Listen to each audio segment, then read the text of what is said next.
So we're gonna start on 6:35. We're not passing any resolutions, so we're not gonna approve the previous minutes from last year, so we're just gonna dive right in, right? And get the meeting going.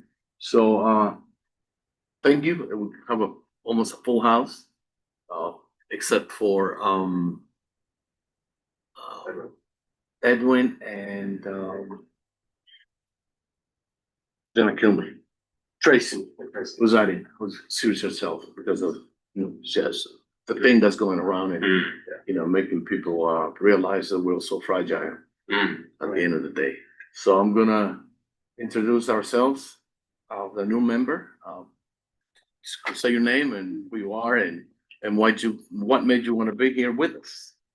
Tanisha, that's Tanisha, so you know. Hi everyone, I'm Don Benitez from the neighborhood.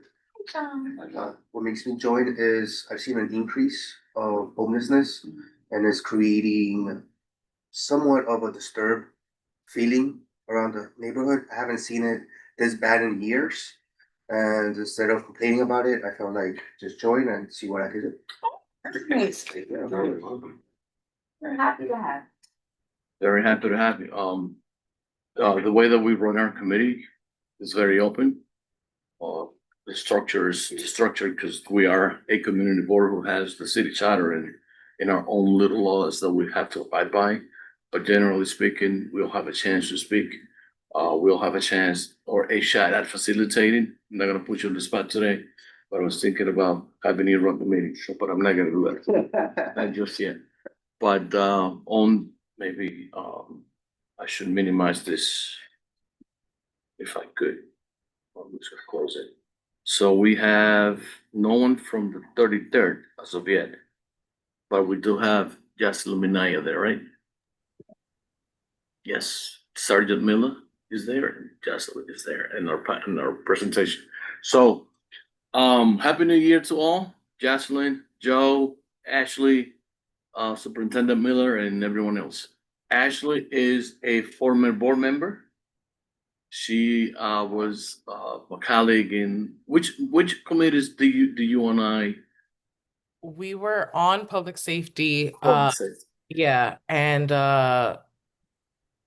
small business. Right, Yeah. I remember. Yeah, I rest in peace. You were the smart one in your room. Edwin, thank you. You. Yeah, I was just there blabbing away. No, it's nice to see so many new faces. Yeah, so it is definitely changed. Also, I'm gonna start with maybe your presentation, and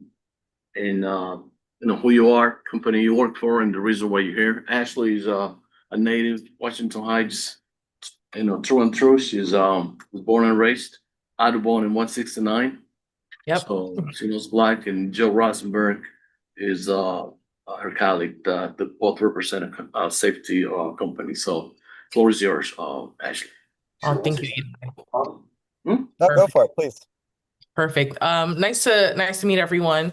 I, like Eli mentioned, I'm a former CB12 member. I am native to Washington Heights. I now work for a public safety technology company.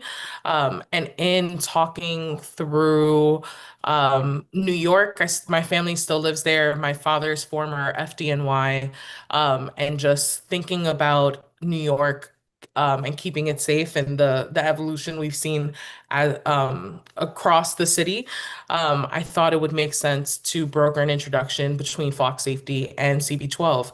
I brought the better half of this duo onto the call as well. I'll let Joe introduce himself and then we'll go ahead and kick things off if that's all right.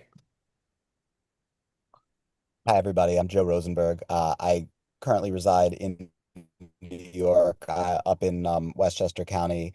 I lead Flock's business in the New York area. So I work with the New York City, New York State, Nassau County, Suffolk County, the MTA. I've been at our company for a couple years now, and recently started working with New York City, who is not yet as a city a customer of ours, but we do work with about 2% of the municipalities in the state of New York. And nationally, we work with about 6,000 different communities. We're a little bit newer in the Northeast region. But for example, like out in California, I think about 80% or 90% of the cities out there are doing something with us to help keep their residents and their communities safe, which we can get into. But when Ashley and I were talking about this, she brought up her past involvement with CB12 and some of the challenges like in the Edgecombe area. And so we started brainstorming ways that our technology may be able to be helpful. And it sounds like there may be some interest in us. We'd be happy to look at maybe donating some equipment to do some kind of test pilot program and see if it's valuable to you all. I'll just pause there. I'm happy to go into any specific details you guys might like about what we do or who we are, but yeah, happy to sort of pause and see how you'd like me to proceed. Anybody, any questions? Go ahead with a rundown of what you do. Okay. Sure. So our company was started back in 2017. We're based down in Atlanta. And the company was started by an electrical engineer who graduated from Georgia Tech University. His community one morning was the victim of a bunch of smash and grabs. Dozens and dozens of cars had been broken into, and Atlanta PD, everyone had their Ring doorbells and everything. But Atlanta PD had told him, we really need license plate data, the images of the vehicles in order to actually go find the suspects here. And at the time, those devices were prohibitively expensive. And so what our founder did was essentially created a device based off an Android phone that took pictures of the rear of vehicles, and put it up on a pole and offered that as a service on an annual basis to homeowners associations. The next time that neighborhood got hit, they actually got the relevant data, shared it with the detectives in Atlanta, and they were able to catch the perpetrators. And so you fast forward to today, we now are operating in 49 states, helping to solve, thousands of crimes daily. We provide this technology to both the public sector and the private sector. So still a lot of HOAs, a lot of businesses, and a lot of law enforcement agencies.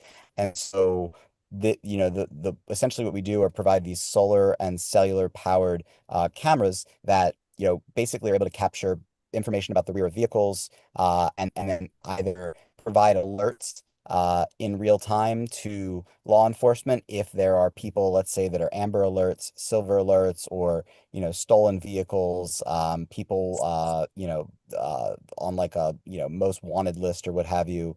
And then also, after inevitably a crime occurs, law enforcement or these private individuals are able to go back and search through the imagery that these devices provide in order to bring people to justice. And aside from that one device, we kind of have a broad like suite of solutions that all kind of work together to help solve these crimes and keep people safer. So for example, you may have heard of ShotSpotter before. We have a version that does not only gunshot detection, but it can detect motor vehicle accidents, people doing street takeovers like donuts in the middle of the street, make all sorts of things like the trailers you see in the Home Depot parking lots and whatnot.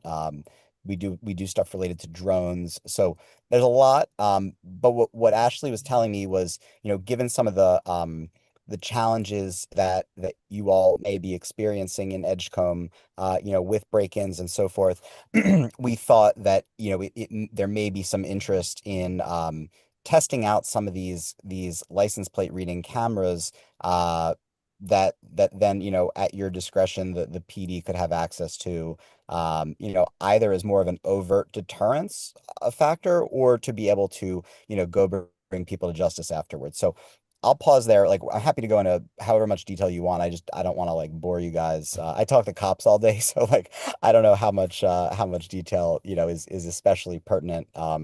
to you guys, but happy to share whatever info you guys might like to hear. Have a quick question. Erwin Fernandez here. I was under the impression, I could be wrong, that the NYPD already has something similar to that. Because I know I've had conversations with different PD members and they kind of have like a scanner in the front of their cars. So my question, I mean, that's an unfair question. So what's different between the two? I Yeah. guess that's the simplest way to ask that. Yeah. So NYPD is one of the first agencies in the United States to really adopt a lot of this type of technology, which is great in terms of how advanced they are. The flip side of that, and I am a New Yorker myself, but like I said, I don't live in the city. I used to. The flip side of being the early adopter is you end up with, sometimes fairly old, outdated technology.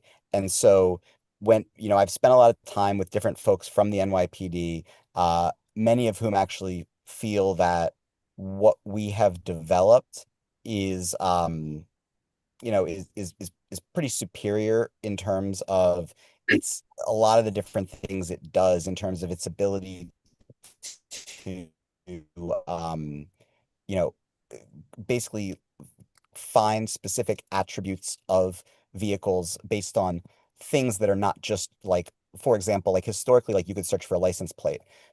With Flock, you could search for, okay, I'm looking for a vehicle based on a scratch on the left fender, right? And then because, we know criminals and missing people don't really have a care for where one jurisdiction begins and another one ends, like a city line or county line. Um, Again, this is entirely on an opt-in basis. This is not us doing this. This is whoever is the customer owns all this data. There's this concept of sharing across jurisdictions and across communities. And so, just as an example, City of Albany, New York, is a customer of ours, the police department. They had a fatal hit and run. I think it was like late November. The Albany Police Department put the description of that vehicle into one of the hot lists databases that our platform manages. Somehow that suspect drove across the country, and the week later they drove past one of our cameras in Otero County, New Mexico, and it sent an alert back to Albany PD, and they were able to call that sheriff's office in New Mexico and extradite that individual back, to New York. One other example of this, there was a mom that took off with her 3 kids in Connecticut, also in November, and they pinged on one of our cameras the next morning in outside of Atlanta. And so, this concept of being able to, help locate suspects or missing people outside of your own jurisdiction.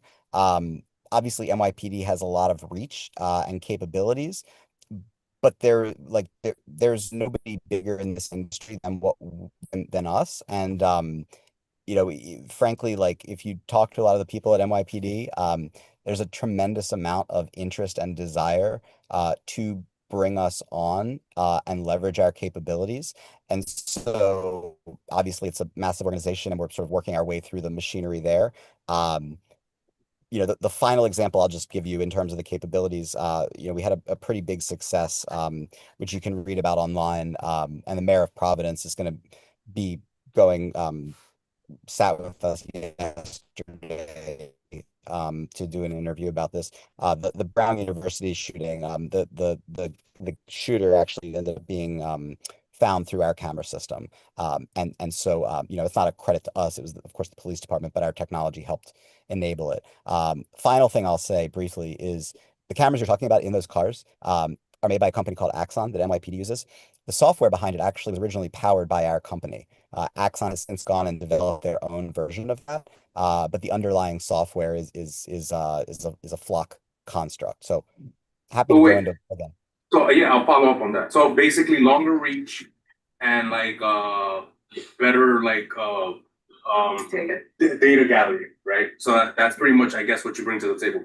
Now, you mentioned something interesting. You said the NYPD doesn't have better technology than you do, but you just said also that the NYPD's systems or whatever that is based on your software. I'm saying that, so two things. So Axon makes the body cameras that NYPD uses. That's the name of the company. Axon also makes the cameras that go in the cars. Historically, Axon, our company's a private company. Axon used to be an investor. They're a much larger company than us. They used to own a small piece of our company. As part of that, we had a product partnership. Where they made the hardware and we powered the software. That Okay. is something where, for a variety of reasons, they've chosen to now have their own software that powers their hardware. And so we're not doing that. And yeah, I'm not at all trying to say that NYPD like is not very sophisticated in what they do. It's just something that, we bring a lot to the table that's sort of a more agile, more modern, more nimble sort of system. And yes, the reach is one piece of it. Um, the again, it's cellular and solar, so these places that maybe you don't have the right infrastructure to install,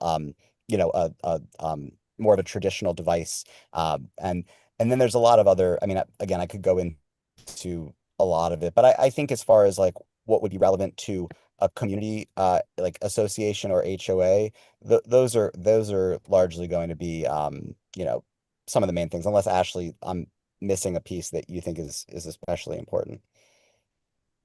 No, I Sergeant think Mill, sorry. Go ahead. No, no, it's okay. I was gonna say, I think you covered it. Only thing I would add is that NYPD usually is first to adopt this technology, but then the technology, as we all know, right? Like I just had to update my phone over winter break. Like technology does evolve and ages, and that's where NYPD was first to adopt this technology, but it's age. So a lot of the infrastructure is already kind of at its mark. But go ahead, Superintendent. Sorry to interrupt. Good evening, everybody. Um, Thank you for the presentation. From a public safety committee standpoint, I'm just trying to understand something. Is it a matter of getting the company connected with the NYPD? Because it's not like the committee has a budget to be able to support this technology. So is it connecting NYPD, since they do present to us, to say that they can kind of upgrade what they're using or use it in our area because it would be helpful to raising the safety in this area? So the simple thing is, what's the ask? Yeah. So I'm not looking for any money from you guys. I'm not looking for you to make any introductions to NYPD. I mean, if you want to, like, we'd be grateful, but we have active discussions with them, and where there's an ongoing process right now for them to we're going through some contract stuff with them, like just at least to get access to some of the software. Um, One of the things I mentioned is half of our business roughly is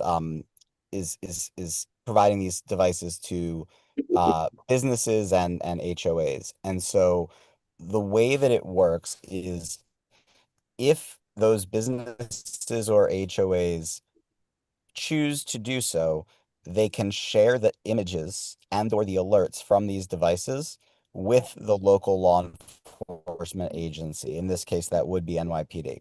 And so as an example, we have contracts now with a lot of big businesses, you know, Lowe's, for example, Home Depot, for example. So in the outer boroughs, I think almost all of those locations, along with most of the FedEx distribution centers, some of the Dick's Sporting Goods, like have our cameras. They're at the Javits Center parking lot. And so one of the things we offer to law enforcement is, for free, you all can access our software, and as long as the owner of the camera agrees, you can get you can search those cameras, you can get alerts if bad people or missing people are driving past those cameras. And so all I was really looking to offer is, essentially, would you like to test out some of these devices? I still need to go through the details of getting everything sorted with NYPD, but what we told them is, hey, at no cost, you can have access to all this information from Lowe's and Home Depot and so forth. And my thought was, if we can also show them how this is working in a couple of neighborhoods that maybe they don't have their own equipment or it's not a focus area, it would potentially be even further like more appealing to them. And we could hopefully have a shared success in driving down some of the crime in your area. So essentially what I'm offering you, like, we got to go through the details, but probably a handful of cameras for free for like a year just to try out and see if they're useful. Is really, we just kind of want to see if generally like that's interesting, and then we can like figure out some of the specifics of it. I think, if I may, hi, Yes, ma'am. Janice. Just Sonia, and raise her hand. Oh, sorry. No, stop, please. I was just- I jumped right in. No, go ahead. No, sorry. I'm so interested about this conversation, and was just curious to that point if you have made any other sort of arrangements with other community boards. No, this is the first one. So I'm thrilled to be here. Ashley and I were just talking about this, like brainstorming the other week. I would love to explore this strategy. And happy to talk through, like, this is, in case you can't tell, like, not a very formal pitch and presentation. Like, we just kind of wanted to see if this was appealing, and if it is, like, I would love to think through what are the ways that we can be helpful. And like, I'm just trying to think if there's anything else that's like relevant to say in this regard. I guess the one thing I would say is, New York City, obviously a lot of people think public safety, they think NYPD, and the reality is there are so many different law enforcement agencies, peace officer agencies, business improvement districts, community boards. Just every district attorney has their own investigation squad. That I was in with the Queens DA this morning. And so, even like the New York City Department of Investigation, which like investigates a lot of the other city agencies for, corruption and background checks and things like that. There are a lot of different use cases beyond like the most clear, okay, let's sell this to NYPD. And so I'm very interested in getting as like creative as possible with how we can be helpful and hopefully keep people safer in the meantime. Before you said, I want to take just a few seconds to sort of like chime in on his response. And Sonia and then Tracy. I think what I've seen happen in a bigger scale is how a lot of companies, either public safety or whatever the case may be, come into communities and they come with the one formula that is going to try and fit or solve every problem, independent of what each community's issues necessarily are. One formula doesn't fit all. So I think them having the experience of having data when they go back to whatever they do that they're going to do next is to say, okay, in different areas, different part of our neighborhoods, there are different needs, and they can get that information. And if they do whatever, I don't know what's going to happen next, but I think this is a good shot of at least having our input be heard in what they do, and then they can take it to the next step, whatever that is. That's really what the thinking behind it is, rather than, and I think Sergeant Miller sort of like trying to make a point that yes, we do not have any budgets to approve or disapprove, but we do have the opportunity to listen in and give our input. And this is what this exercise really means. So And one other thing, just briefly, just to add, I assume one of the first things you guys will do after this is go on Google and look up our company and so forth. And so, I wanted to just preemptively share that a couple of key things just to note. So you all own the data. Whoever owns these cameras owns the data and gets to choose with whom it's shared and how it's used. Okay. So, you'll see some articles that are very like clickbaity, sensationalist about, oh, Flock sells data, Flock does it. Like, it's not true. And we're more than happy to explain any of it. The Oakland City Council, for example, just voted 7-1 to grow their relationship with us. San Diego did the same. We're in Detroit and Washington, D.C. and all over the country. And so, I just wanted to make sure people are aware. I don't want you to get spooked that you read something and like you're like, oh, who is this guy? They're just trying to like take advantage. Like, it's really not my objective at all. And I'm happy to answer any questions that you guys may have at any time. I'll make sure you get my contact info. Sonia. Firstly, what's the name of the company? What is it? Flock safety. Flock, like a Oh, flock of birds. I don't have my glasses, I'm sorry. Okay. Secondly, where are the cameras installed normally? Are they installed where the police department installs them? So that's a great question. They they can go in a bunch of different places depending on what your objectives are. So, whether if it's, for example, I mean, just to give you a sense of what we're talking about, the camera is like the size of like a shoe, like it's pretty small. And so it gets with band clamps the same way like a street sign would be strapped to a telephone pole or a lamp post or something. We can also install our own poles that are basically, they look like black like chain link fence posts, and they're about 12 feet tall. So typically, like, depending on the nature of the city, some cities own a lot of their own infrastructure. Other cities, we go and install our own poles. In terms of, so that's kind of how they're installed, or they can be like attached to the side of a building. It really just depends on the locations. In terms of like where specifically they're installed, again, it depends on what you're trying to achieve. So in the case of, say, Home Depot, and you'll never go to a Home Depot and not notice these cameras anymore. But like when you drive in, they're usually like at the lamppost when you first enter the driveway. And the objective there is, Home Depot security gets an alert if like they realize, like, for example, like you don't usually rent a box truck to go to Home Depot, or like, so they like it's unusual behavior. So they want to get an alert if someone shows up in a box truck, and then their security basically comes out and says like, what are you guys doing here? Can we help you? And oftentimes the people drive away, right? So like sometimes it's at entrances, or like the Javits Center parking lot, for example, it's at the entrance. Other times it's highway off ramps when you're entering a particular community, or it could just be at the intersection of a particularly busy street, or a street that's dealing with a lot of crime issues, or like, for example, like the village of Hempstead in Nassau County is a big partner with us. They've also installed a lot of these at the town park, because they're dealing with issues of some vandalism and also some violent crime after hours. So it's very dependent, again, on what you're really trying to achieve. I still have one more question. In regards to, excuse me. No, this Trace is next. She said. Well, I didn't finish my question. No, I said next. Okay. I think it's a great idea because we have areas here that are not patrolled on a regular basis. And the amount of crime is high, especially when it comes to vehicle crime. Laurel Hill Terrace is one that is constantly being attacked by vandalism, and police officers do not walk through there, they don't drive through there, and yeah. So I think that's a really good idea. Have you reached out to other politicians in our neighborhood?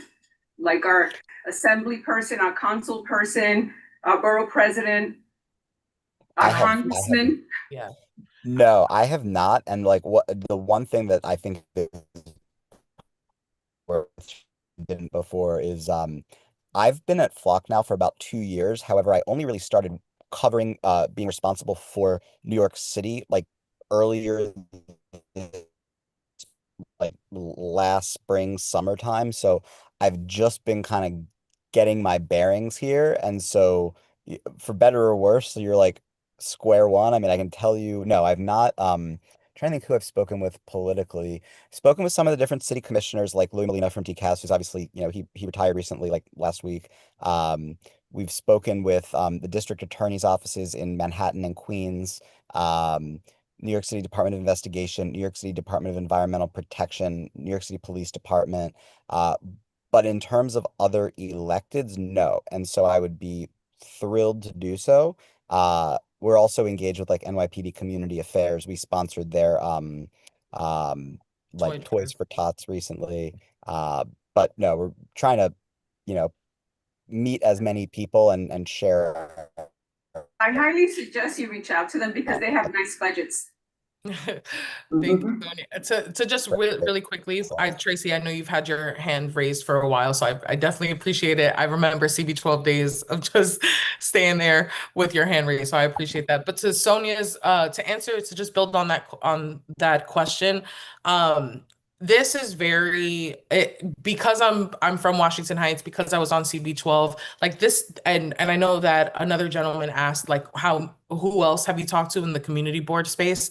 CB12 is the first person that we've brought it to, because of a bias of my own, right? And one of the reasons why we were looking at Edgecombe personally, right? As Eli mentioned, I'm from 169 Edgecombe. I know plenty of stories of myself, my friends, my family members who, it is very hard to park there at night because you don't know what's back there. We've had shootings, stabbings, assaults, vehicle crime there, to your point. Sonia, I know you mentioned another area like vehicle crime in Edgecombe. That's kind of where you want to get your car, broken into. We've seen cars this summer. I'm in New York at least once a month. I've seen cars without wheels, seen cars still without radios. So that's one of the reasons why this conversation, when you're asking, who else have you spoken to? This is a very early conversation, and I wanted to bring it to CB12 because of my own connection to the Heights and to the community board. But we take all your feedback as well, and happy to also start talking to politicians there as well. Tracy, thanks for your patience. I wasn't annoyed. I'm just under the weather, which is why my countenance looks annoyed. I'm a little sick. So if leaving aside municipalities that chooses to participate with Flock, if a private business or building decides to use this, would they sign a blanket, yes, the government can view my videos at any time? So it's almost like a warrantless search?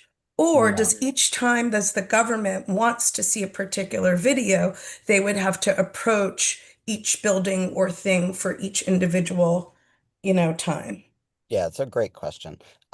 It is up to every individual, I'm going to say customer, user, how they want to use our system. Okay. So we have, and the best way to probably think about this is like Facebook, where, you have your profile and you can keep it super locked down and nobody can see anything. And then you can say, I've got these photo albums that I'm gonna let this friend group see, and these only my teacher, these only my best, my grandparents can see it. And so it's entirely up to you. Typically what we find is, and you, again, there's degrees of how you do this. So there are some customers that do choose to open this up on a blanket basis, and they just say,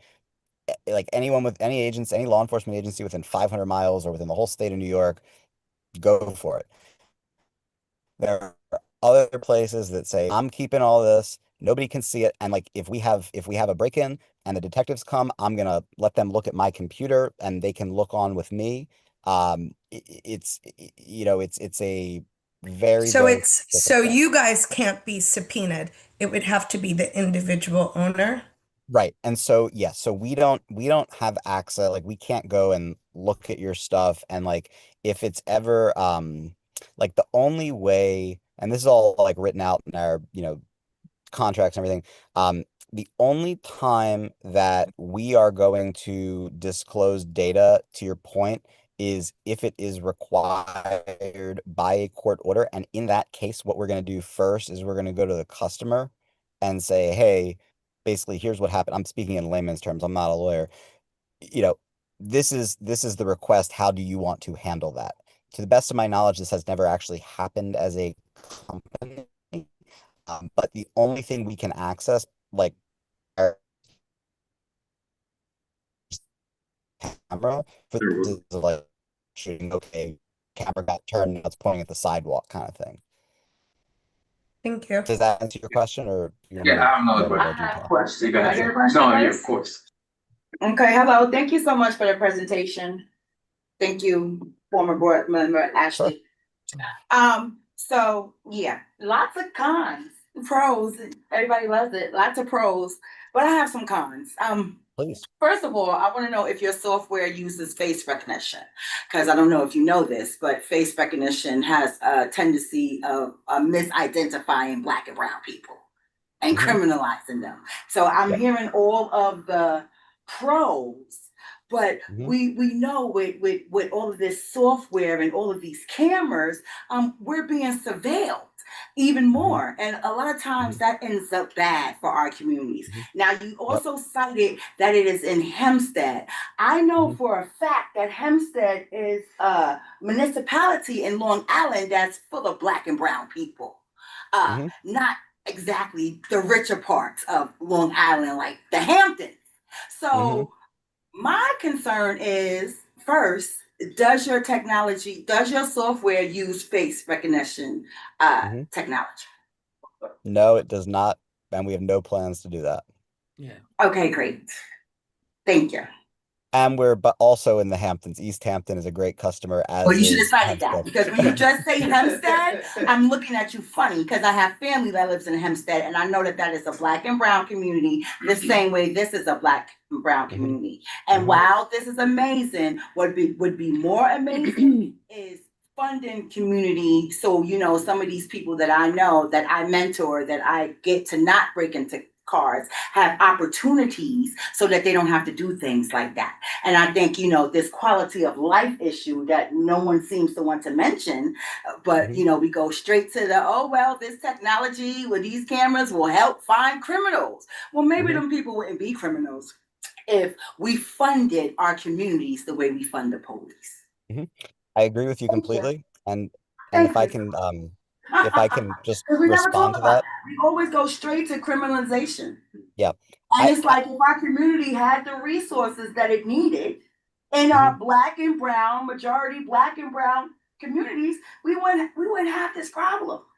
Yeah. So I think it's about another thing about prevention is resourcing our community, our children, our young people, our Black people, our brown people, our white people with, you know, opportunities and resources. That would be great. That would bring down, nobody would steal cars then.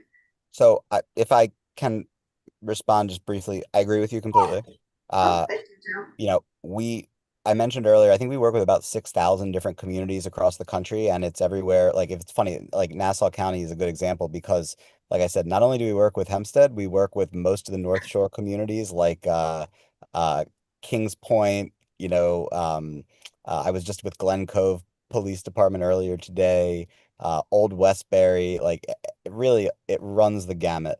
And you know, again, a lot of this has to do with how it's used, right? And you know, with great capabilities comes great responsibility. I agree with that. You know, there is a counterpoint to your argument that, you know, putting cameras in place instead of officers in certain areas is actually, it's less biased, right? A camera doesn't have a brain. It doesn't call in sick. It doesn't have an agenda necessarily, right? And so there is an argument to be made that this is much more objective in terms of how it is utilized, as long as, to your point, you know, the AI is trained appropriately. And you can read all about that if you go to trust.flocksafety.com, and all that we do there, commitment to, you know, ethical development of AI software. The final thing I was going to note is if you go to another website called thrivingcitiesfund.com, you'll see that Flock has also started investing in those communities because we agree with you. We believe that, you know, a community where crime is reduced, property values increase, people thrive, right? And that's part of this whole kind of life cycle, right? And so one of the things that we've been doing on some of our you know, bigger programs, partnerships that we've announced is we'll actually take a certain percentage of the total value of that contract and actually reinvest it into that community so that small businesses can go and apply for loans that do not require any personal guarantees. They don't have to sign their house or anything like that, as long as they're investing in their community. And so if you want, I'd encourage you to go visit our YouTube channel. Just go to YouTube and search Flock Safety. We've got a lot of case studies about this, a lot of testimonials from, you know, whether it's Palm Beach or you know, Oakland, California, or El Paso, Texas. Like, you know, they say it so much better than I can. But you know, hopefully that stuff answers your questions. We're gonna take one last question from Erin, and then we're gonna move on to our next presentation. First, as a small comment, I understand the whole panopticon-ish kind of feel of this, but I think we're kind of already there, and we're not coming back. So I understand that point. Now, I have another question, which is more like company strategy. Why would you have such a powerful tool and then like undercut the company to some degree by like giving the individuals the power to not share the information? Isn't the whole point like you found a car, you said, like from committed some crime in like Boston or whatever, and then somebody popped up in New Mexico, but that's only because that camera in New Mexico was sharing that information. Had it not been shared, you would have never found it. So it's kind of like undercutting the company's goal. Or is the company's long-term goal to pull back on the whole the individual buyers or users, I think was the term, won't have that power anymore? So what's kind of like, I'm kind of curious about that, because it's a very powerful tool. Yeah, but it's kind of like undercutting the point. But every detective wants to have a low pension. So. So yeah, it's a loaded question. I'm sorry, but yeah, no, I mean it's a really smart question. I don't have the great like answer for you. I mean, I think that what you're touching on is a, I mean, I think people get like PhDs in the ethics of this kind of thing. Like, you know, it's not, it's just like, we believe in individual privacy and transparency and accountability with how the system is used. I think we also believe, yes, like as long as it's used safely and responsibly. And by the way, every search in our system like is auditable. So like there's a whole paper trail of who's searching for what, and like, you know, you can't go have a cop like look for his ex-girlfriend just because he's upset or whatever. That actually happened, and a police chief like got like fired and arrested because he was doing that. I think like you can read about that in the news. And so it's really like I don't foresee a day where there's mandatory sharing. I think as a company we believe the more interoperability and sharing the better. But that's just like, listen, I mean, we are a business, like, you know, the network is quite powerful. At the end of the day, like also, you know, the price of our system is the same whether you choose to share or not. So like, you know, we're not, it's kind of a special exception. Like we don't typically give cameras out for free. Like I'm offering here, this is more of like a friends and family kind of thing. I wanted to, you know, like run this idea with Ashley, like by you guys, but I don't know, like happy to like sit down, you know, and break bread and like talk about this is a meaty topic for sure. Within itself, right? Content.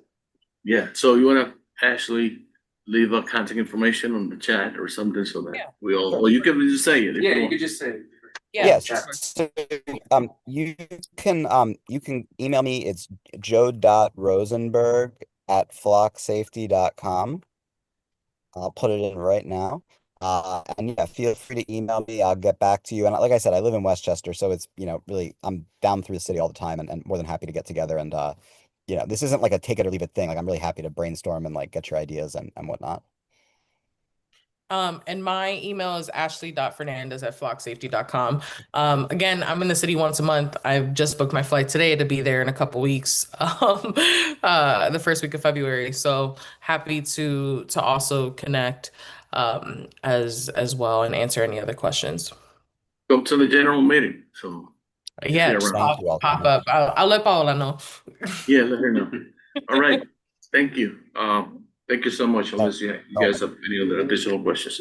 Thank you. Can, want to stick around? Be more than happy to. Yeah. Jocelyn Minaya from the Washington Heights District Attorney's Office is gonna now give us the privilege of being the first DA's Attorney's Office presentation for 2026.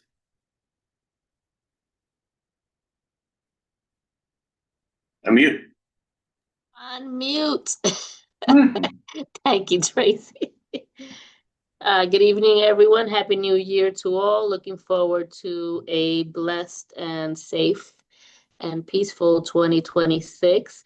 I just wanted to acknowledge that Officer Peralta from the 3-4 is on the call, because I think you did not see that before when you mentioned the 3-3 was not on. So I just wanted to really quickly just give information on this summer's gun violence prevention initiative grant that we've done now for 3 years.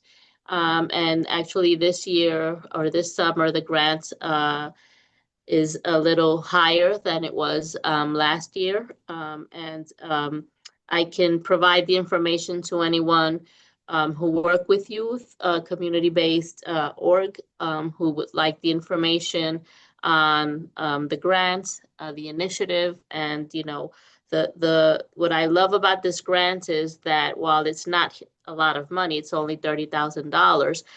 The bulk of that money has to go into the kids' pockets. It's written into the grant. It has to go into their pockets. That's the whole idea. Let's engage them. Let's get them engaged civically and community-wise, but also let's provide them with some funds that will help them, get their school supplies or whatever it is that they need to do. But for me, that's the perfect part of this grant.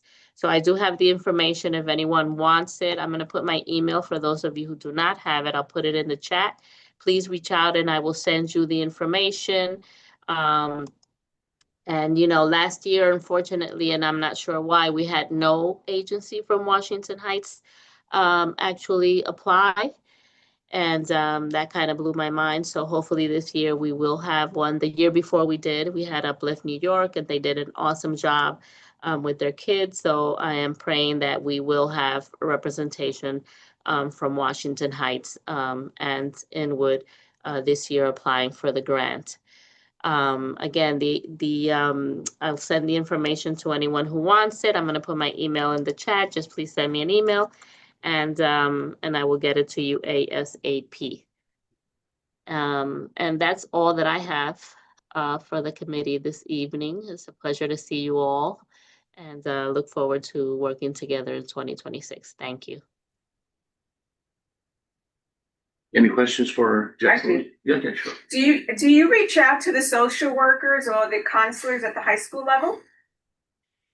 So my office sends out the information. I'm not sure that the schools, so I think you have to be a CBO.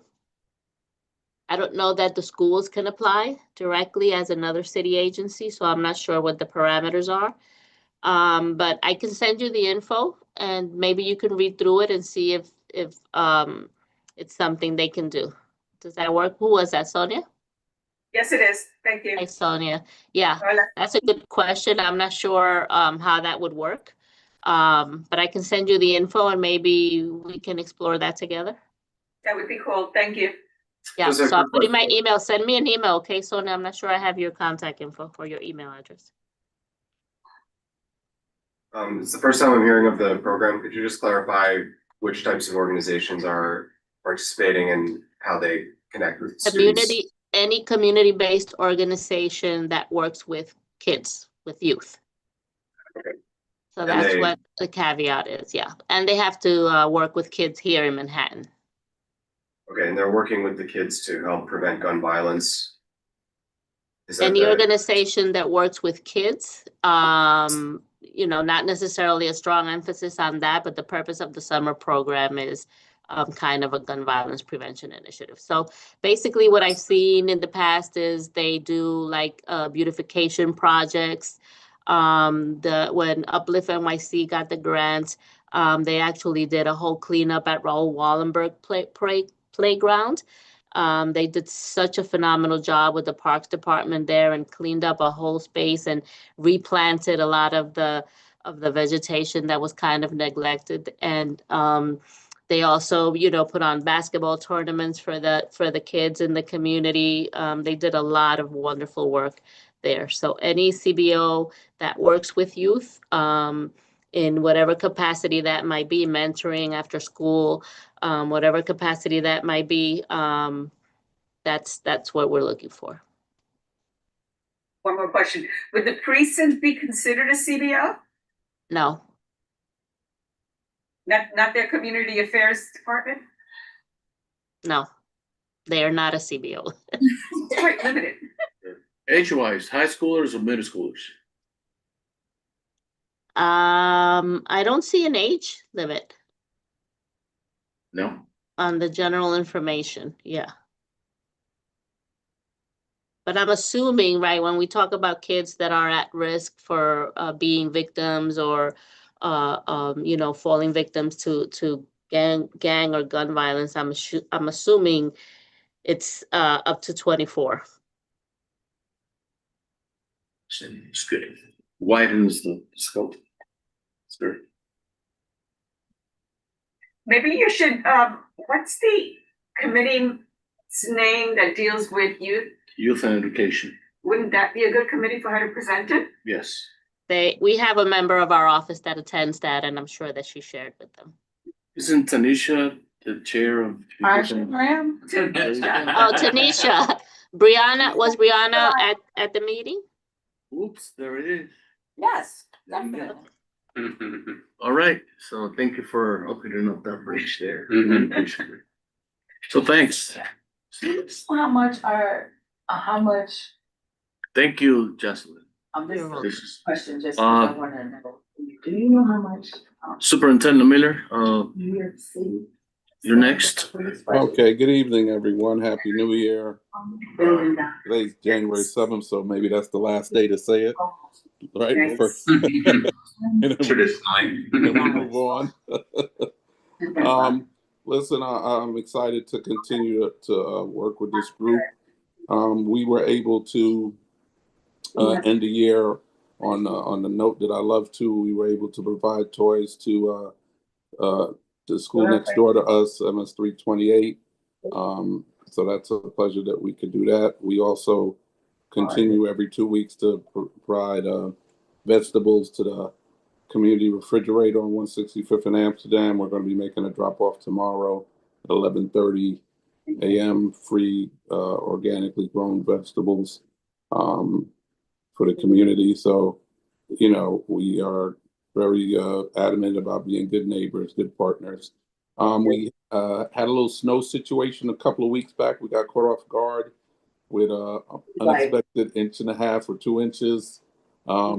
And my staff didn't do the best job of cleaning up the sidewalk. So we had a big meeting. I emphasized to everybody how important it is to make sure the streets are clean after snow. So that won't happen again because, we cover 163rd and 164th. So it's important to have that kind of cleanup after a snow event. The population is doing very well. The residents that are there have access to a stipend if they find a friend or family member to live with. And if they are employed for 3 months or more and they find a place to live, we can give a 6-month voucher to help them, transition. So we're very happy to provide a stable place for these individuals. And we found that in doing that, there's a very low recidivism rate of people coming through Edgecombe. And some of our residents kind of don't want to leave. They feel very safe there.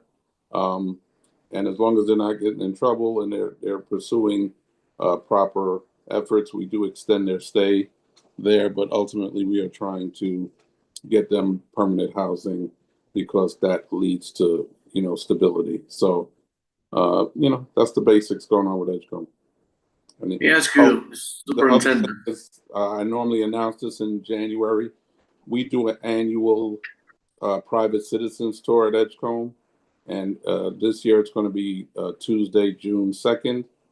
So anybody from the board that's interested that hasn't been to Edgecombe that wants to come take a tour, let me know. And that'll be June 2nd.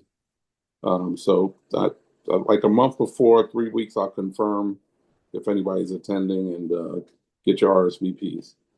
So thank you. Yeah, how many year-end residents did you have at 2025? What are we attending? At the end of the, in total, we had 55 men and women residents, and then we had an additional 8 work release. So that was the number at the end of the year. We recruit across the state, let individuals know that, you know, it's available for them to apply for. You still have to deal with a little bit of the stigma because they feel like they're coming to a prison when they're not inmates anymore. So, you know, we have to kind of explain to them what the rules are and what the opportunities are. And a lot of time, once they come and they see, they realize that it, you know, it's a good place for them. So we, you know, we keep working in that capacity. We expect to have less and less. I'm not trying to get you out of a job, but idealistically, you know, we would like to have the bare minimum of residents in your place. Thank you. All right. Thank you. My Once pleasure. again, it's always nice to see you and your smile. You're always happy about things that most people aren't really thrilled to do. So that's a given. Is there anything? Oh, Tanisha is gonna. I asked her sort of like informally to kind of like give us an update. This is something that John. What would make this an even more eclectic committee is to have each one of you, whoever you feel that is gonna bring an addition to our public safety discussion, to bring a guest for a presentation. It doesn't have to just come from me or the office, any of us. And if you feel, because you all have individual networks that I believe could be, you know, make the committee more whole, a benefit to all. So I think that's should be a goal for all of us for the next remainder of the year. Tanisha is gonna give us an update on Be Heard. Remember that presentation we had with Be Heard, that service you could call 811 for any mental health emergencies. I think it's 833. Is it 833 or 811? 811. It's one of them. I don't know. Don't give me the line. It's been a day. So anyway, it's this organization called Correct Crisis Intervention Today, CCIT, New York City. I might actually sit on the steering committee for, but that's. But yeah, we work around Be Heard. Be Heard is a service, as the chair said, instead of calling 911 when someone is having a mental breakdown or crisis, we know that a lot of times that ends up in death. There's been the latest case, but I'll just talk about when he was a 19-year-old boy. He obviously wasn't feeling well. He had a little knife in his hand, but he was like no danger to the police. And like he was like 19 and he was having a mental crisis and they killed him. And it was very far away from him. So it wasn't like he was in, you know, they was in danger of being stabbed or anything like that. They're just trained to protect their lives, right? So we have to stop sending the police to, we depend on our police officers for too much. Agreed. And one of the things that we depend on them for is to be psychiatrists, to be therapists, to be those type of caregivers when Mediators. someone is having a mental issue. And that usually ends up in violence and somebody usually ends up dead. And it's usually the person who is having the mental health crisis, right? We talk about the guy at the gyms. You know, like, you know what I'm saying? People like that. Right, so, you know, there's this whole advocacy and now we have funding in the budget to actually fund Be Heard. But the problem is that 911 still screens the calls. And they decide if we should send a therapist to this person or if we should still send the police. And our research shows us that they're still sending the police, right? So Mayor Adams did some wonky things. So bottom line is they're having a general meeting on February 24th, but I will invite them to come here and do a presentation on what they're trying to get funded in this year's budget.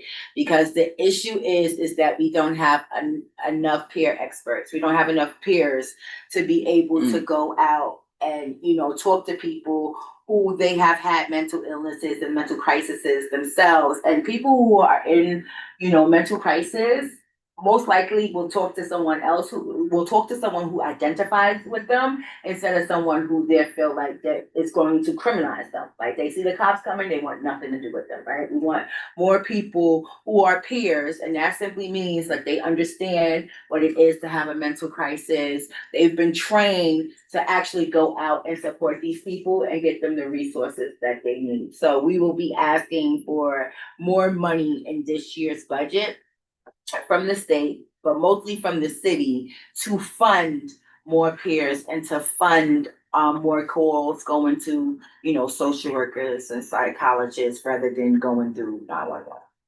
Very important when we talk about public safety and what makes us all safe. You know, one of those things is support, real support. So I'm gonna ask them if they will come and present at our next meeting. Okay? I know that neither of the precincts, the 33rd or the 34th, are here today. In the first month of the year, Chair. Or And I'm Peralta. I told you the 3-4 was here, Officer here. Peralta. I don't know what the 33rd is, but I'm here. I was just gonna, but listen, you guys, because I was thinking about this, Ty, and I was just, the person that came to mind was you. Because for many years, more than what I should have had, I'm listening to the comp stats. And I see the numbers and the percentages, and I was thinking about you, because I see you on the computer all the time. I said, what do those numbers really mean? Like, generally speaking, what kind of an impact does that have? And I was looking at the numbers, and I'm gonna start with you at the 3-4, right? Yeah. So for those who don't know me, I'm Officer Peralta. Christopher Taveras is my partner. I've been in community affairs for almost 6 months now, but here in the 3-4, I've been here for 5 years already. Yeah, Happy New Year, everyone. It's good to see you all. Officer Taveras couldn't join the call today, so I decided to join. And yeah, a little bit about the numbers we have here is that we're like everything is looking okay so far for us, except that we went up in felony assaults and the petty larcenies. So felony assaults could be anything of a serious physical injury over anything, an argument, or if someone used a weapon to hurt that person. It's not much. It's just a slight increase, not much at all. That tends to happen all the time. It could be a dispute over driving. It could be a dispute between a couple. It could be anything. And the petty larcenies, we get them all the time. Target, Carter's, package theft in the buildings, which a lot of people have been complaining about. I know they did make an arrest on that from they got someone with like stealing a whole bunch of packages from a building. This was December 19th, actually. So that was like a long time ago. But there have been officers out there like trying to, control that situation, but it just happened so fast with the package thefts that, all you have to do is make a report and, report it to the company that you bought from and, hope to get your money back. Another thing is that we got 18 new officers from the police academy. They came in the beginning of November. because we're in January now. Yeah, they came in the beginning of November. So they have been like rotating, like in the past, how we did, because now they're not, this class is not actually on the foot post like as the last class. So the last class is still out there at night, you know, in charge of the clubs and stuff. And this new class is actually on patrol, which is helpful, to put cars out there. So they're doing, half of them are doing like day tours and half are doing the 4-bys. So that's been a great help for us recently. So we're gonna baptize you by fire. And I'm gonna run the numbers for this year. And I hope you guys don't mind. Do you? No, you don't care? Okay. So I'm gonna compare the stats from last year, 2025, to this year, 2026. Hopefully we're looking at the same data. It says CAMSTAT, 34th precinct, right? Last year we had at this point. From what period? From the week of December 29th. Correct. To January 1st. Okay. This time. Okay. All right. So at this week last year, we had no rapes. This year we had 2. We have 5 more robberies. I don't have mine. Well, I'm looking at them. So robberies, we had 5 last year. Now this year we had 10. Felony assaults, 8 last year. Now we have 27. No, it's the 8 corresponds to the 10 on the felony assaults. So the 2026 column is to the left of that. To the left of that. So right. So it's 4, 10, 6, and 1. So the 2026 was in 28 days. The third column, the 4th column is also in 28. Yeah, that's this year's 28 day versus the 2025 28 day on the felony assault, so it's 24. Exactly. So go on, read it. Slightly. Yeah. Go on, finish. I got it. Jacob actually put it. I said I was thinking about you when I said it, right? So there you go. Yeah, so as the officer said, the murder number is 0, 2026 compared to 0, 2025. Does that match what you're saying? Yeah. Rape 2 compared to 2. Robberies 10 compared to 13, which is a reduction. Felony assaults 27 compared to 24, slight increase. Or burglaries 8 compared to 10. Grand larceny is 31 compared to 46. GLA is 7 compared to 13. So that corresponds to what the officer said. The trend. And this information is for the public as well? Yeah, you And can also just just log in? Yep. Okay. All right. Yep, that's how I got it. All right, perfect.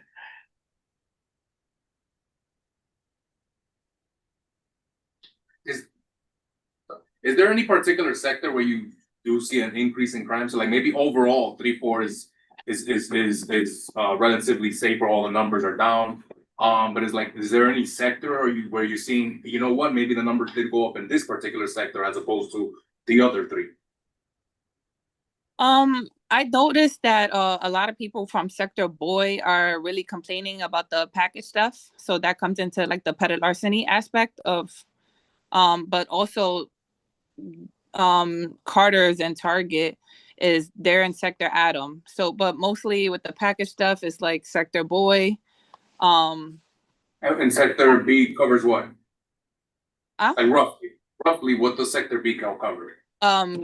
So from like the Bennett, Fort Washington area, from like 181 all the way to like 190.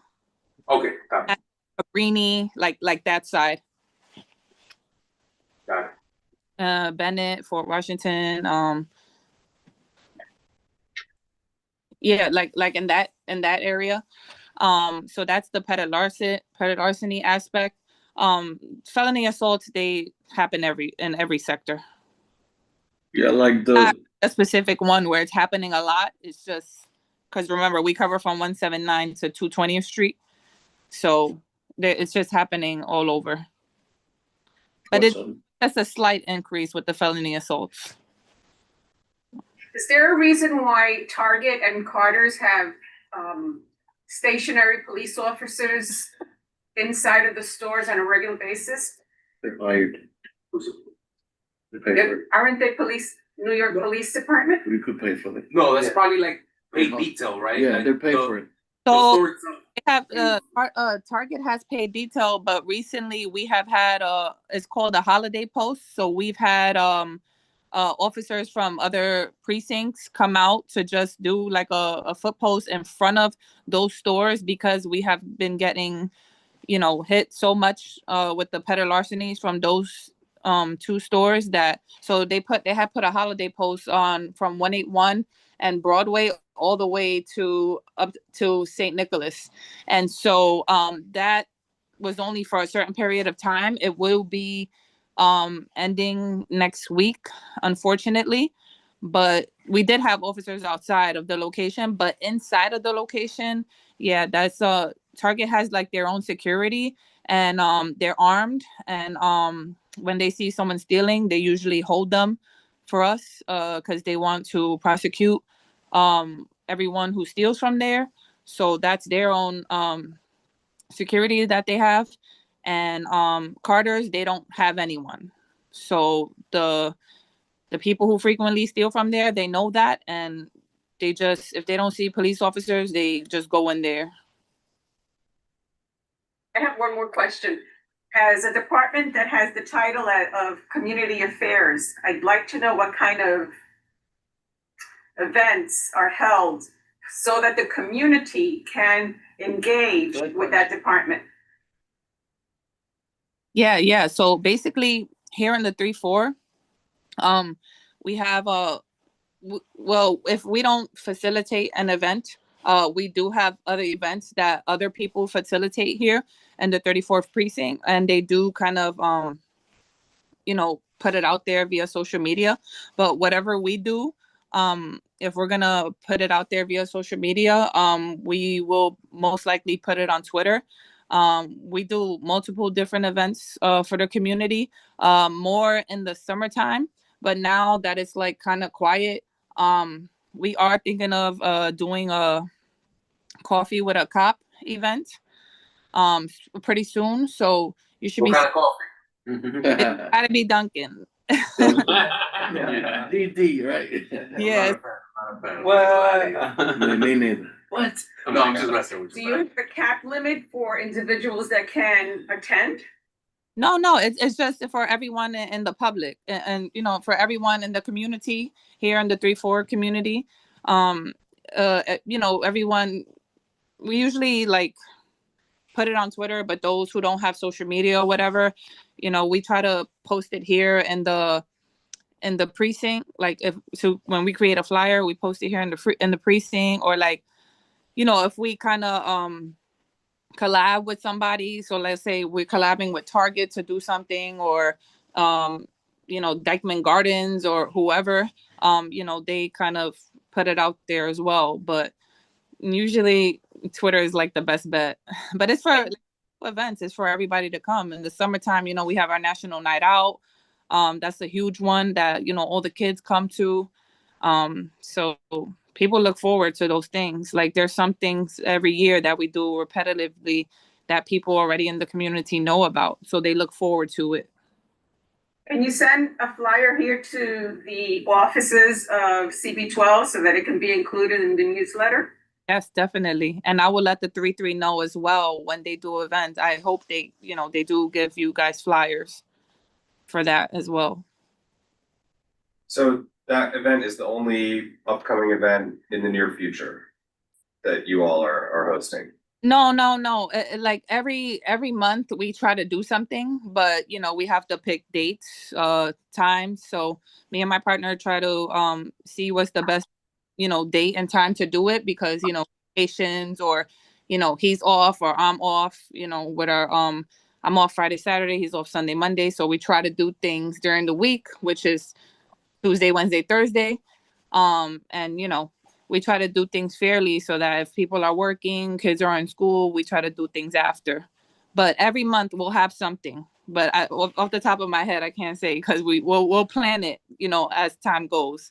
Because like I said, there's other events that happen that we have to take care of. So if I have like a bunch of things going on every week, I can't do my own event because other people have an event that I have to be present for. But I would just, speaking for myself, I would request that you all host as many events as possible Exactly. because the community really values that. Yep. And That's definitely my goal. yeah. And as Sonia pointed out, the CB12 newsletter is a good channel. We're also now connected with the Link NYC boards Yes. through the CB. So if you're hosting an event, we would love to put your events on those boards. And then we can get the word out even more to the community. Would that be okay? Sounds good. Yeah. Cool. So we'll find out about the Coffee with the Cop and maybe we can test that out. And Yeah. then let's keep the momentum going and get more events out there for people. Of course. Sounds good. Virginia, just on a personal note, back in, I think it was September or October, I communicated with your office to have someone come to a tenants meeting. Just as a FYI, this is what we do and we're here for you. And it became such an awful experience that, and I'm very persistent, I'm tenacious. I go after things. If you close the front door, I'll go through the back. And I got frustrated.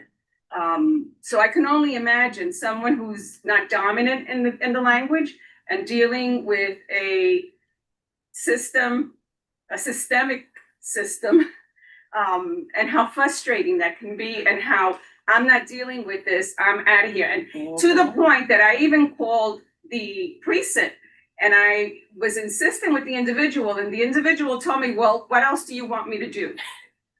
Sound like something else. Yeah, it was like, are you kidding me? Like, you're a public servant. Right. So yeah, I think that the precinct can use some help in being a little bit more proactive in trying to engage the community and just, coming out of the precinct. You said, one of the things you said is that you put the posters up in the precinct bulletin. Not everyone goes to the precinct. Right. It's like, come out of the precinct and come into the community, please. Yes. We'll do. Like I said, I'm gonna start sending it to CB12. Email is fine, right? So that way you guys can post it over there. Yeah, you can email it to typically our district manager. Currently that's Anthony Viola is acting as that, but or the general inbox. Thank you for the correction. Okay. John, any questions? No, not at the moment. Not at Not at the the moment. moment. You will have. I just have two other things if it's okay. Oh, that's it? We also have Just two more? just two more. Maybe just one. The chicken situation. Where are we at? Last time Officer Tavares said, we've talked about it a lot. It sounded like there were efforts underway to try to get ASPCA to intervene on behalf of these chickens. And I'm wondering if there's been any movement on that or any new news on that situation. Yes. So we did have an officer remove all the chickens, and that should be clear over there because I know Who's over there Saturday? Holy shit. Gone. They grilled. Hold Are you on. serious? Yeah, and the Christmas okay. party. That sounds like good news. Yeah. So thank you for Yeah, they your got- hard work yeah, and they got attention cooked. to that. They were removed under humanitarian, animal rights or, animal abuse prevention. Is that the idea? Yeah. So I was even getting worried myself because I had an individual calling here all the time, complaining about the noise, and like he was like acting like he was literally going to commit suicide. So I got nervous myself, and I said, we have to do something about this. I made every call I had to, and finally one of the officers said, I'm done with this, because it was his sector, and they just removed all of them, and they should not be there no more.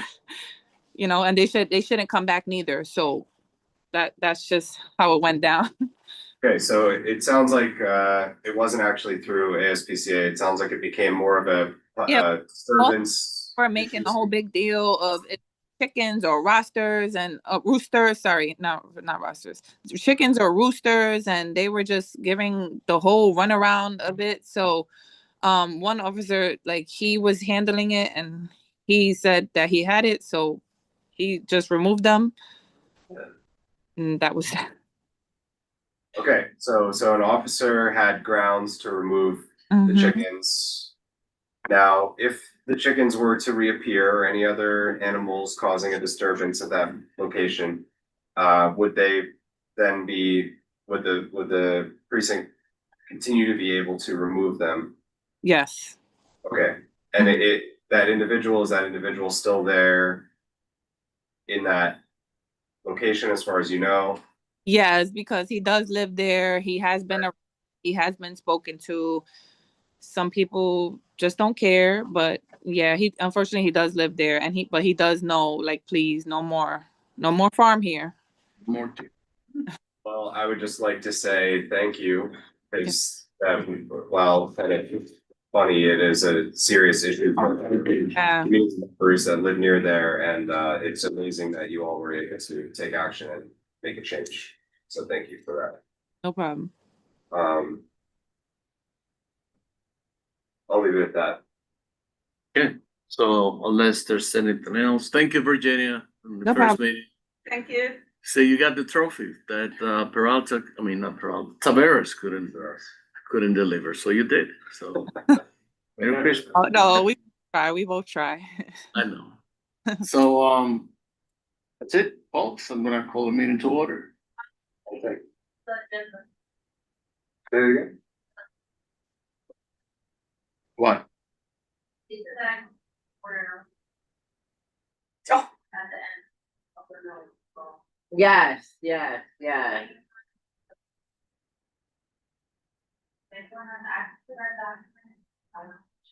Which document? The What is it? December December minutes. minutes stated that Oh. Roberta called She it to wasn't order, here, she but wasn't they here. said, they said that she was one of the, whoever did the minutes said that It's she was probably- one of the people who motioned for the meeting to end.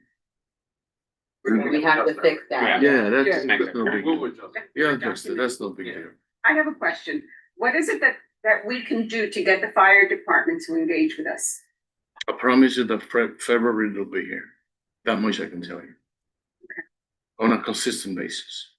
There's been a lot of changes. Of course, you know, There's a there's new usually, commissioner. So with changes, there's, Turning a new you know, they leaf. change personnel, you know, license, customer, community license people, they get changed.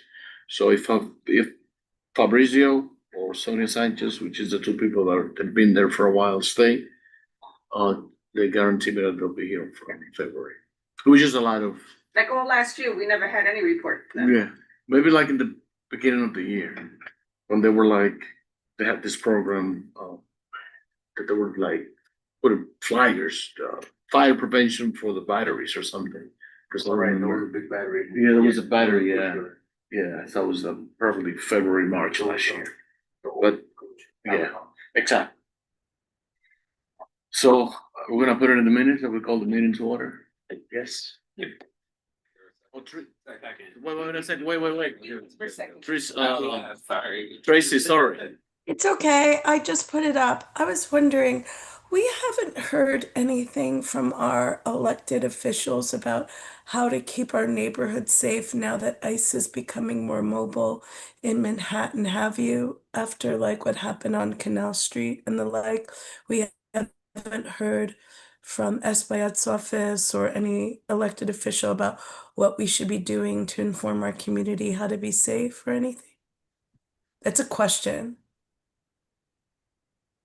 Well, I know that in the last couple of months, there have been from different offices, several, what do you call it, Know Your Rights, presentations, both digitally and in person.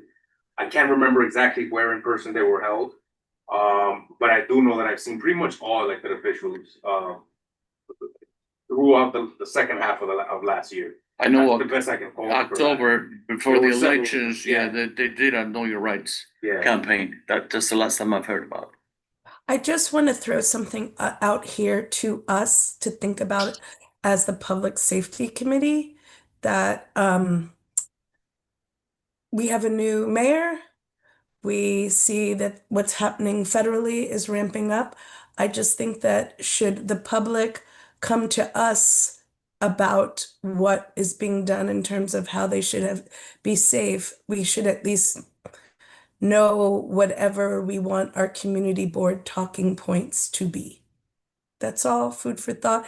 It might not come up. I just, things are ramping up and I would hate for the public to start to come like, what can we do to be safe? And we're all like, this is public safety. And we're all like, here's some stats. Yeah. I agree. No, it's good. I think, yeah, some sort of a presentation might be good. I think also good for us individually to follow up with them. And I was just thinking like at the general meeting, always good to ask whoever's, representing them there to speak on it there. I will keep that in mind for later this month. I mean, I'm one of the people who does 90% of his everyday life here. I'm always here, always. And I know more than just the people that live in my building. So I'd be the first one to speak up. No, I'm with you. I just would hate for each of us to sort of like have our own thoughts and positions rather than this is what we as the public safety committee, community board, here's our 5 points or what, cause I'm just sort of thinking about, what sparked this. And then I know y'all got to go home and I got the cooties, but I was thinking about when the woman came with the issue with the chicken. Right. And we all were really great and we brainstormed, but there was also this gentleman was supposedly, allegedly was acting erratic or so forth and so on. And we sort of didn't have an answer for it. Now, that was a little bit outside of our box, but this is directly in our wheelhouse and based upon what's happening. And the fact that we are a sanctuary city, things are probably going to ramp up. We should just be prepared. If I had my way, and if I was ever the Manhattan Borough Commissioner, one of the criteria to become a board member, it would be to bring me 100 signatures that people that because it's really the way I see this office is more just than an office and a committee and a community board with 50 members. It's bigger than that. We should be true representatives of our neighbors and their needs and their everyday issues. But sometimes, like you said, they get filtered through our own beliefs and they don't come into play. And I love that you said that. So we're gonna keep that in mind. Hope you feel better. Maybe we I really do. The motion or something, take the general board with a 5-point talking point. Yeah, that could be talked about, and even both the executive and the general board. It doesn't have to be either one of these who represent the community. Or having an immigration attorney who's well informed on whatever rights people have and present at the general meeting, as opposed to us maybe come up. We can easily take pointers from whatever else is being distributed out there, which is probably accurate. But I think maybe having somebody who's in that field and hey, these are the, I'll reach out to the Manhattan Law Services. Is that what it's called? It's an organization. It's in Manhattan Legal Services. Manhattan Legal Services in 125th, who provides free immigration services. Big organization. Probably they can come next week and give us a presentation. That would be great. Yeah, I would like somebody to come, let's get even though information. a lot of information's out there, it's a little different when it's somebody who works here, who has a specific perspective on this neighborhood. And then I feel like for the general board, we need to condense whatever we're saying, right? So it makes sense to have the conversation in this context, invite the public to be a part of that, and then if we want to make a resolution, or just tell the board about a general resource of findings that we have, then we can do that in that space as well. I agree. Cool. All right, so we got homework for next meeting, right? Love that. Right, so I think did we adjourn the meeting? We did? Adjourn. Yeah. Okay. Feel better, Tracy? Bye, Tracy. Feel better. Bye.